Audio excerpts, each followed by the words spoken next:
Recording studio Saharsa. तू ही बताबा हो बाबू ठिकेदार, भोरे जगाई दै छोला गैया जार, घर पे देने छो 3000, केना के बोरा डूबा लागल छै घार।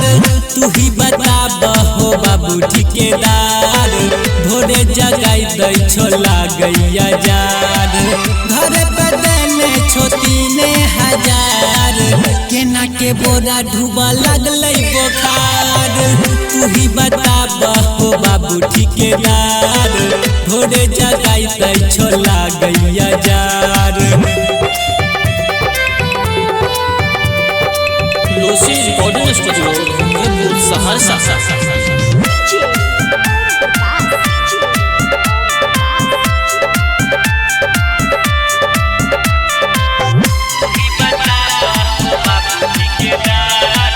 भोरे जगाई दै छोला गैया जार, हर दिन लोड के लिया चावल वाला गाड़ी, रोजे रोज खियाबै छो आलू के तरकारी, आलू के तरकारी, आलू के तरकारी।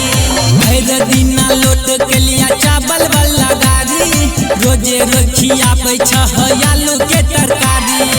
सूख के भेलियै आम के अचार, तू ही बताबा हो बाबू ठिकेदार, घर पे लेने छिया 3000, केना के बोरा डूबा लगलै बोखार। तू ही बताबा हो बाबू ठिकेदार, भोरे जगाई दै छोला गैया जार।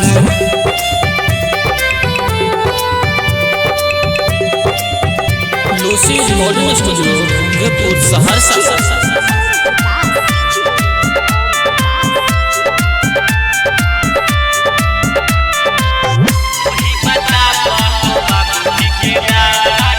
भोरे जगाई दै छोला गैया जार, 10 बंदा में जे के लिया 1600 सुखाई, ढोते ढोते बोरा लेबर गेला छागू खाई, गेला छागू खाई, गेला छागू खाई।